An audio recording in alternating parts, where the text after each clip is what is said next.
Olá pessoal, tudo bem? Nesta segunda aula sobre a fase de habilitação, eu tratarei especificamente da habilitação técnica.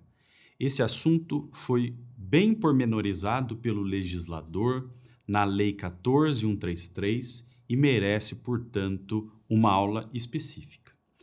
Vejam que a Lei de Licitações envolve ou abrange na habilitação técnica uma análise tanto da qualificação técnico-profissional quanto da qualificação técnico-operacional.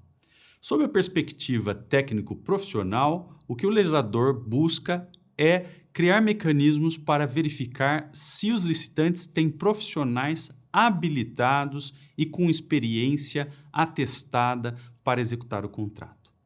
De outro lado, sob a perspectiva técnico-operacional, o que a legislação busca é verificar se o licitante tem as instalações, o maquinário, o aparelhamento que necessita para executar o contrato, caso vença a licitação.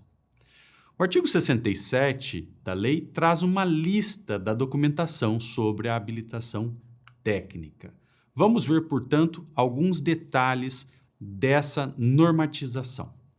Em primeiro lugar, vamos tratar dos profissionais. Os licitantes precisam indicar os profissionais que executarão o contrato, principalmente contratos de obra ou serviço.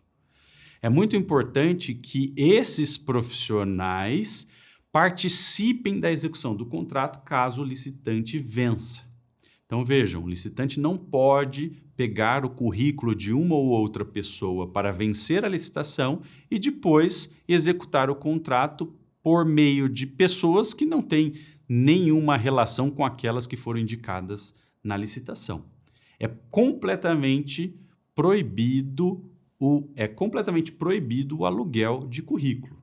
Isso que a gente chama de aluguel de currículo, entre aspas, é o uso de currículos de especialistas em licitações que depois não participam da execução do contrato. Isso é completamente inaceitável. Ou seja, os profissionais indicados pelo licitante devem participar da execução da obra ou do serviço. Naturalmente, permite o legislador que haja substituição do profissional, mas desde que por um outro com experiência equivalente ou superior. Tá certo? Então vejam que a lei reconhece a possibilidade de que alguém peça demissão, alguém venha a falecer e, portanto, seja necessário substituir o profissional, substituir aquele técnico que foi indicado no momento da licitação. Isso, portanto, é plenamente possível, mas desde que se garanta a experiência equivalente ou até mesmo superior. O licitante, também para garantir a qualidade da execução do contrato, pode ser obrigado pelo órgão contratante a demonstrar todos os compromissos que tem assumido e que possam, de alguma maneira, implicar numa diminuição de disponibilidade de sua equipe técnica. Vejam, a preocupação do legislador é muito simples. Pode ser que aquele licitante que indica ali na licitação uma equipe tenha assumido vários outros contratos e, portanto, na hora de executar aquele ali específico que está em jogo na licitação, aquele licitante, na verdade, não vai ter a disponibilidade da equipe que ele demonstrou. Então, o legislador permite que o órgão contratante exija uma demonstração de compromissos que possam implicar na diminuição da disponibilidade da equipe técnica. Tá certo? Mais alguns pontos importantes. De maneira geral, a habilitação técnica é extremamente dependente de prova documental. E aí entram em jogo os atestados e as certidões. Todo mundo já deve ter ouvido falar de atestado ou certidão para comprovar esse tipo de habilitação, para comprovar que os profissionais, que a pessoa jurídica participando da licitação tenha experiência naquele setor, tenha realizado contratos semelhantes, enfim, é muito comum se ouvir falar de atestado e certidão. Então, notem que o legislador trata bastante desse tema do atestado e da certidão e exige que esses documentos demonstrem a capacidade do licitante na execução de serviços similares e experiência anterior dos profissionais que são indicados como membros da equipe. No entanto, é obviamente perigoso que o excesso de exigências em relação aos atestados possa comprometer a competitividade da licitação. E, por isso, a nova lei de licitações, a Lei 14.133, diz muito claramente que a exigência de atestados fica limitada a parcelas de maior relevância ou valor significativo do objeto da licitação. Ou seja, essas parcelas de maior relevância são, de acordo com a lei, aquelas com valor individual igual ou maior ou superior que 4% do total da contratação. Então, notem que a exigência de atestados e certidões comprobatórias de experiência, de expertise, devem ser certidões limitadas a parcelas de maior relevância do contrato, tá bom? Outra coisa, até no sentido de flexibilizar a habilitação técnica para viabilizar mais competitividade, para permitir que mais pessoas participem da licitação, o legislador permite que o órgão contratante reduza o atestado à quantidade de 50% das referidas parcelas de maior relevância. E também o legislador permite que o licitante utilize o atestado de experiência, de capacidade técnica de um potencial subcontratado. Notem, é muito comum que as empresas que vençam a licitação tenham que delegar algumas tarefas, tenham que realizar subcontratações de algumas tarefas previstas no contrato. Então, o que o legislador diz é que a expertise dessas empresas que virão a ser contratadas pela empresa vencedora podem trazer os seus documentos de comprovação de experiência e de técnica, e esses documentos comprobatórios da empresa que celebrará o contrato de subcontratação serão utilizados pelo licitante para comprovar a sua habilitação técnica. Então vejam que interessante. É possível trazer documentos de terceiros que futuramente serão subcontratados para o cumprimento da habilitação técnica. Algumas vedações também aqui importantes da nova lei de licitações, da lei de 2021. Essa lei veda a exigência de atestados de profissionais que tenham dado causa a sanções de impedimento ou de inidoneidade. Vou dizer isso aqui de outra maneira.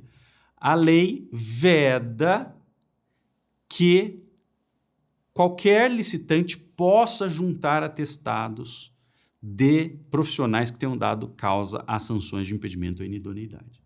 Profissionais que tenham dado causa a essas sanções em outros contratos não podem ter seus atestados considerados na licitação. Outra coisa, a lei também veda que o órgão contratante crie limitações em relação ao atestado, crie limitações em relação ao tempo em que o atestado foi obtido, em relação ao local. Então, por exemplo, não pode o órgão contratante exigir que as empresas tenham que entregar um atestado com experiência num município específico do Brasil. Tá certo? Então, isso é vedado. E também a legislação veda que se faça exigência de atestado a respeito de experiência na prestação de serviço contínuo com prazo superior a 3 anos. Tá certo? Então, há muitas vedações importantes em relação à habilitação técnica. Para a gente concluir essa aula, vamos falar um pouquinho sobre a habilitação técnica envolvendo consórcios. Há 2 conjuntos de regras que eu gostaria de mencionar aqui. De um lado, a lei de licitações traz regras que nos permitem utilizar atestados que foram emitidos em favor de consórcios. Então, veja, é possível que uma empresa participe de uma licitação agora e, para essa licitação agora, ela necessite de atestados de tarefas que executou em outros contratos conjuntamente com outras empresas em um consórcio. Então, ela usa os atestados que obteve nas atividades que prestou em consórcio nesse momento presente, nesta licitação presente. O que a nova lei diz é o seguinte: a nova lei diz que a consideração desses atestados pode ocorrer, mas para isso nós devemos levar em conta o tipo de consórcio. Então, veja, se o atestado tiver sido emitido em favor de empresas que formam um consórcio homogêneo, então a lei prevê a regra de divisão do quantitativo previsto no atestado pela participação no consórcio, salvo para serviço técnico especializado de natureza intelectual.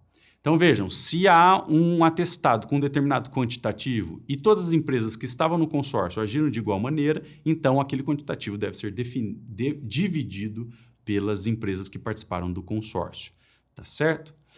Porém, se o consórcio for heterogêneo, ou seja, se nesse consórcio várias empresas exercem uma atividade específica, então o atestado que foi emitido em favor do consórcio valerá em favor daquela empresa que tiver assumido a tarefa específica que é objeto do atestado, tá bom? Então, uma empresa hoje, numa licitação específica, pode usar atestados que foram emitidos no passado para um consórcio do qual ela participou. E a Lei de Licitações traz regras sobre como nós devemos utilizar esses atestados anteriores no presente.